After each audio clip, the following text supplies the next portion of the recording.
Very good morning students.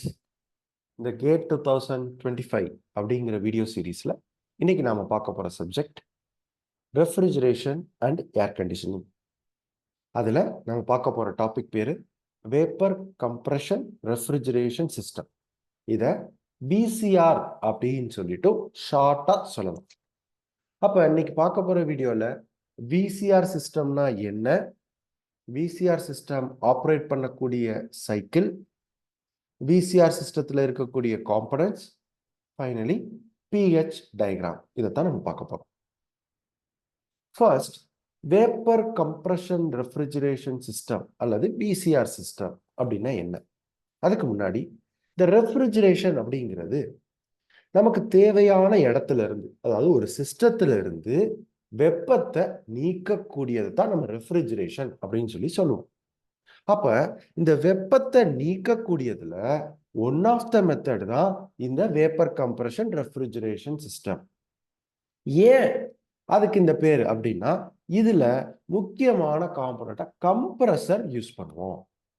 இது application ஓரியன்ட்லயும் ஒரு முக்கியமான ப்ராசஸ். அப்ப கம்ப்ரஸர் யூஸ் பண்றதுனால இந்த மெத்தட் ஆஃப் ரெஃப்ரிஜரேஷனை வேப்பர் கம்ப்ரஸர் ரெஃப்ரிஜரேஷன் சிஸ்டம்னு சொல்லுவோம். சரி, இதுல இந்த விசிஆர் சிஸ்டம் இது ஆப்ரேட் பண்ணக்கூடியதுல ஒரு சைக்கிள் இருக்கு. அதாவது ரிப்பீட்டடா திரும்ப திரும்ப திரும்ப இது நடந்துகிட்டே இருக்கு. அதனாலதான் ஒரு இடத்துல இருந்து வெப்பம் ரிமூவ் பண்ணப்படுது. இது நாட் ஒரே நேரத்துல மொத்தமா ரிமூவ் பண்ற மாதிரி கிடையாது. திரும்ப திரும்ப திரும்ப ஒரு சைக்கிளிக் ப்ராசஸ்ல நடக்குது. அப்ப சைக்கிளிக் ப்ராசஸ் அப்படின்னா நம்ம ஏற்கனவே ஒரு வீடியோ போட்டிருக்கோம். ஒரு காம்பனண்ட்ல ஆரம்பிச்சு ஒரு சீரீஸ் ஆஃப் காம்பனண்ட்டுக்குள்ள போயிட்டு திரும்பியும் இந்த ஃபர்ஸ்ட் காம்பனண்ட்டுக்குள்ள வர்றது பேர் தான் ஒரு சைக்கிள். அப்ப அதே மாதிரி இங்க விசிஆர் சைக்கிள்ல ஸ்டார்ட் பண்றது எவாபரேட்டர் அப்படிங்கிற காம்பனண்ட்ல ஆரம்பிக்குது. அதுக்கப்புறம் கம்ப்ரஸர், அதுக்கப்புறம் கண்டென்சர், அதுக்கப்புறம் எக்ஸ்பான்ஷன் வால்வ். அப்ப இந்த எக்ஸ்பான்ஷன் வால்வுக்கு அப்புறம் மறுபடியும் எவாபரேட்டருக்குள்ள வந்து இந்த சைக்கிள் தொடர்ந்து நடந்துகிட்டே இருக்கு. அதனாலதான் இந்த சிஸ்டத்துல இருந்து வெப்பம் ரிமூவ் பண்ணப்படுது. ஓகே, இப்ப நமக்கு எந்த இடத்துல இருந்து வெப்பத்தை ரிமூவ் பண்ணணுமோ அதைத்தான் நம்ம சிஸ்டம் அப்படின்னு சொல்லுவோம். உதாரணத்துக்கு ஒரு ஏசி ஒரு ரூமுக்குள்ள தேவை, ஒரு இண்டோருக்குள்ள தேவை அப்படின்னா அந்த இண்டோர்ல தான் இந்த எவாபரேட்டர் காயில வைப்பாங்க.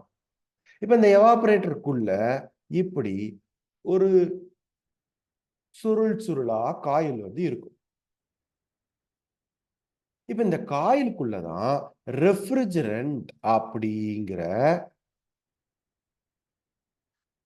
லிக்விட் உள்ள பிளேஸ் பண்ணிருப்போம். ரெஃப்ரிஜரண்ட் லிக்விட் ஸ்டேட்ல பிளேஸ் பண்ணிருப்போம்.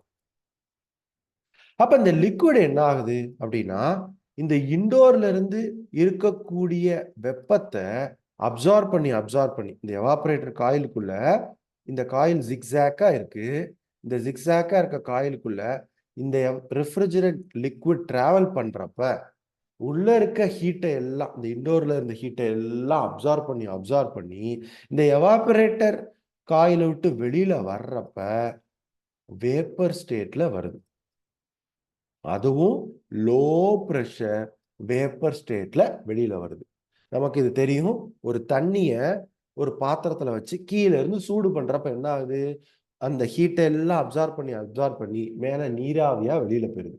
அப்ப ஒரு லிக்விட சூடு பண்றப்ப அது வேப்பரா மாறிடுது. அதே தான் இங்கேயும் யூஸ் பண்றோம். எவாபரேட்டர்ல அந்த ஹீட்டு நமக்கு தேவையான சிஸ்டத்துல இருந்து அப்சார்ப் பண்ணிக்குது. அப்படி அப்சார்ப் பண்ணி அது வேப்பர் ஸ்டேட்ல வெளியில வருது. அதுக்கடுத்து இந்த வெளியில வரக்கூடிய ரெஃப்ரிஜரண்ட் கம்ப்ரஸருக்குள்ள அனுப்பப்படுது. கம்ப்ரஸரோட வேலை என்னன்னா, இதை ஃபேஸ் சேஞ்ச் பண்ணாது, ப்ரெஷரை இன்க்ரீஸ் பண்ணி கொடுக்கும். அப்ப கம்ப்ரஸருக்குள்ள லோ ப்ரெஷர் வேப்பரா உள்ள வர்ற ரெஃப்ரிஜரண்ட் வெளியில போறப்ப ஹை ப்ரெஷர் வேப்பர் ஸ்டேட்ல வெளியில வருது. ஓகே, அதுக்கப்புறம் இது கண்டென்சர் காயிலுக்குள்ள அனுப்பப்படுது. இப்ப இந்த கண்டென்சர்ல இதே மாதிரி ஜிக்ஸாக் காயில்ஸ் வந்து இருக்கும். ஆனா எப்படி எவாபரேட்டர் இண்டோர்ல வச்சிருந்தோமோ இங்க கண்டென்சரை அவுட்டோர்ல வச்சிருப்போம். அப்ப இந்த ஹை பிரஷர் வேப்பர் உள்ள வர்றப்ப இது ப்ரெஷர் எதுவுமே மாறப்போறது இல்லை. ஹை ப்ரெஷர்ல தான் வெளியில வரப்போகுது. ஆனால் இதோட ஃபேஸ் மாறப்போகுது. வேப்பர்ல இருந்து லிக்விடா மாறப்போகுது. எப்படி நம்ம ஒரு பாத்திரத்துல வச்ச தண்ணி ஹீட்டை அப்சார்ப் பண்ணி நீராவியா மேல போகுது, அதுக்கு மேல ஒரு பிளேட்டை, ஒரு சாதாரண ஒரு தட்டை வச்சு மூடி வச்சோம்னா என்ன ஆகும்? அந்த நீராவி எல்லாம் பட்டு குளிர்ந்து லிக்விடா மாறிடும். அதே தான் இங்க கண்டென்சர்லாம் நடக்குது. அப்ப இங்க கண்டென்சர்ல அந்த வேப்பரா வரக்கூடிய ரெஃப்ரிஜரண்ட்டை லிக்விடா மாத்தப்படுது. இப்படி லிக்விடா மாத்துறதுக்கு எய்தர் வாட்டரும் யூஸ் பண்ணலாம், இல்லை ஏரும் யூஸ் பண்ணி இதை மாத்திக்கலாம். இதுக்கப்புறம் எக்ஸ்பான்ஷன் வால்வுக்குள்ள இந்த ஹை பிரஷர் லிக்விட் ரெஃப்ரிஜரண்ட் உள்ள அனுப்பப்படுது. வெளியில வர்றப்ப லோ பிரஷர் லிக்விட் ரெஃப்ரிஜரண்டா வெளியில வருது. இந்த லோ பிரஷர் லிக்விட் ரெஃப்ரிஜரண்ட் தான் மறுபடியும் எவாபரேட்டர் காயிலுக்குள்ள அனுப்பப்பட்டு இப்ப இது ரெடியா இருக்கும். அடுத்து சிஸ்டத்துல இருக்கக்கூடிய வெப்பத்தை ரிமூவ் பண்றதுக்கு அது தயாராயிரும். அப்ப இந்த ப்ராசஸ் திரும்ப திரும்ப திரும்ப திரும்ப திரும்ப நடந்துகிட்டே இருக்கிறனால நமக்கு தேவையான வெப்பம் நம்மளோட சிஸ்டத்துல இருந்து ரிமூவ் பண்ணப்படுது. இதுல நல்லா பாத்தீங்கன்னா இந்த 4 காம்பனண்ட்லயும் எய்தர் ப்ரெஷர் மாற்றப்படலாம், இல்லை ஃபேஸ் மாற்றப்படலாம். உதாரணத்துக்கு இந்த எவாபரேட்டர்ல பார்க்குறப்ப உள்ள வர்றப்ப லோ ப்ரெஷர் லிக்விடா இருக்கு, வெளியில போறப்ப லோ ப்ரெஷர் வேப்பரா இருக்கு. அப்ப இங்க ஃபேஸ் சேஞ்ச் நடக்குது. அப்ப இங்க கம்ப்ரஸர்ல பார்க்குறப்ப உள்ள வர்றப்ப லோ ப்ரெஷர் வேப்பர்ல இருக்கு, வெளியில போறப்ப ஹை ப்ரெஷர் வேப்பரா இருக்கு. அப்ப இங்க ப்ரெஷர் இன்க்ரீஸ் பண்ணப்படுது. கண்டென்சரை பொறுத்த வரைக்கும் ஹை ப்ரெஷர் வேப்பர்ல இருந்து ஹை ப்ரெஷர் லிக்விடா மாற்றப்படுது. அப்ப இங்க ஃபேஸ் சேஞ்ச் நடக்குது. அதே மாதிரிதான் எக்ஸ்பான்ஷன் வால்வுல ஹை ப்ரெஷர் லிக்விட்ல இருந்து லோ ப்ரெஷர் லிக்விடா மாற்றப்படுது. அப்ப இங்க ப்ரெஷர் டிக்ரீஸ் பண்ணப்படுது. அப்ப இந்த 4 காம்பனண்ட்டும் ஏதோ ஒரு வேலையை மட்டும்தான் பண்ணுது. அதை இன்னும் தெளிவா அடுத்த ஸ்லைட்ல பார்க்கலாம். ஓகே, அப்ப இங்க எவாபரேட்டர்ல நடக்கக்கூடிய ப்ராசஸ் பேர் தான் எவாபரேஷன். இந்த எவாபரேஷன் ப்ராசஸ் ஆனது கான்ஸ்டன்ட் பிரஷர் ப்ராசஸா நடக்குது. அடுத்து இந்த கம்ப்ரஸர்ல நடக்கக்கூடிய ப்ராசஸ் பேர் தான் கம்ப்ரஷன். இது கான்ஸ்டன்ட் என்ட்ரோபியில நடக்குது. என்ட்ரோபியோட சிம்பல் தான் எஸ், அதனால கான்ஸ்டன்ட் என்ட்ரோபியில நடக்குது. அடுத்தது கண்டென்சர்ல நடக்கக்கூடிய ப்ராசஸ் பேர் தான் கண்டென்சேஷன். இது கான்ஸ்டன்ட் பிரஷர் ப்ராசஸ்ல நடக்குது. கடைசியில எக்ஸ்பான்ஷன் வால்வு நடக்கக்கூடிய ப்ராசஸ் பேர் தான் எக்ஸ்பான்ஷன். இது கான்ஸ்டன்ட் என்தால்பி ப்ராசஸா நடக்குது. என்தால்பின்றது லெட்டர் ஹச்ல நம்ம ரெப்ரசன்ட் பண்ணுவோம். இப்ப இந்த ப்ராசஸ் எல்லாத்தையும் தான் நம்ம அடுத்த ஸ்லைட்ல வரக்கூடிய பிஹெச் டயக்ராம்ல கிளியரா பார்க்க போறோம். ஸோ ஏற்கனவே நமக்கு என்னென்ன காம்பனன்ட்ஸ் இருக்கு இந்த விசிஆர் சைக்கிள்ல அப்படின்னு தெரிஞ்சிருச்சு. ஒவ்வொரு காம்பனண்ட்ல என்னென்ன ப்ராசஸ் நடக்குதுன்னு தெரியுது. அதை ஒரு கிராஃபிக்கல் ரெப்ரசன்டேஷனா கொடுக்கக்கூடிய ஸ்லைடு தான் இந்த பிஹெச் டயக்ராம். அப்போ பிஹெச் டயக்ராம்னா வேற ஒன்றும் இல்லை. இதுல ஒய் ஆக்சிஸ்ல ப்ரெஷர் இருக்கும், எக்ஸ் ஆக்சிஸ்ல என்தால்பி இருக்கும்.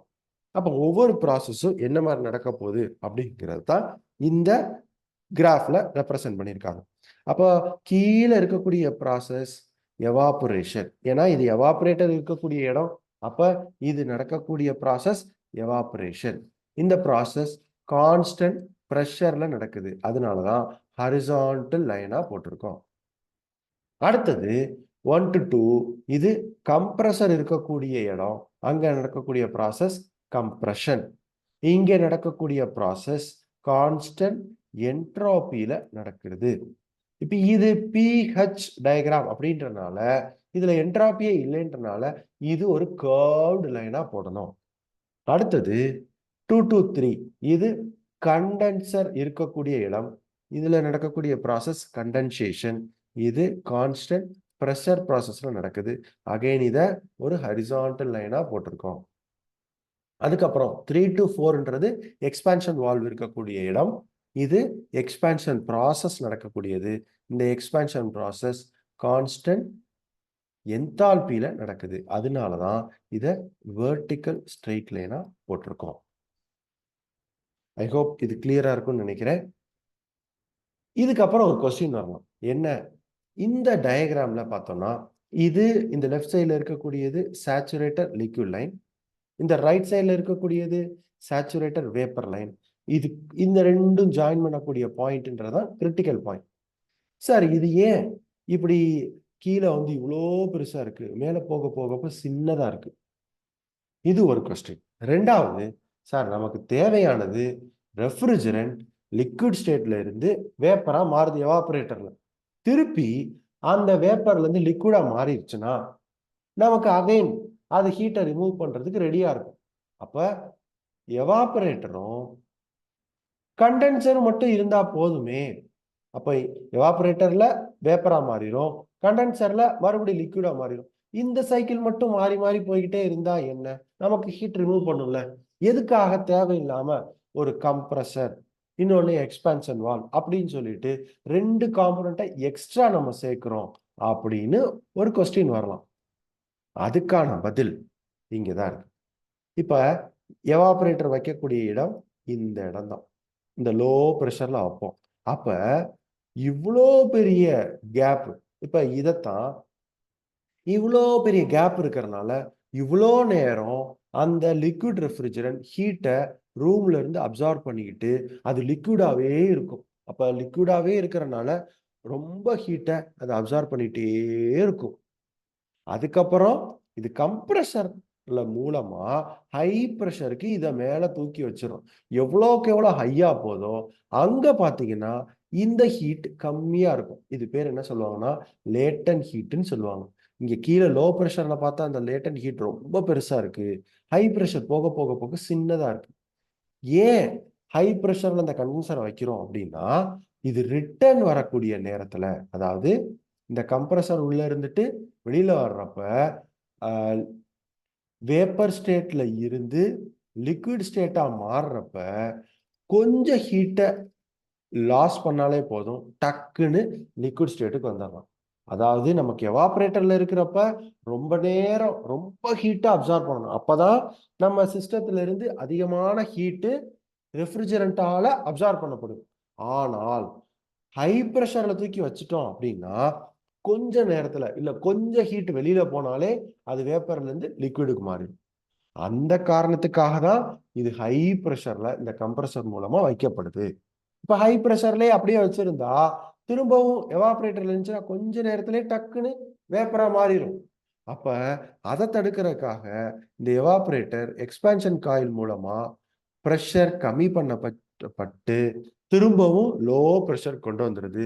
இங்க லேட்டன் ஹீட் அதிகம். அதாவது இந்த சேச்சுரேட்டர் லிக்விட் லைனுக்கும் சேச்சுரேட்டர் வேப்பர் லைனுக்கும் உள்ள கேப்ன்றது ரொம்ப அதிகம். அப்ப அதனாலதான் எவாபரேட்டர் லோ ப்ரெஷர் சைட்லையும் கண்டென்சர் ஹை ப்ரெஷர் சைட்லையும் வைக்கப்படுது. ஐ ஹோப் இது ரொம்ப ஈஸியா உங்களுக்கு புரிஞ்சிருக்கும்னு நினைக்கிறேன். ஏதாவது டவுட் இருக்கு அப்படின்னா கமெண்ட்ஸ்ல சொல்லுங்க. தேங்க்யூ.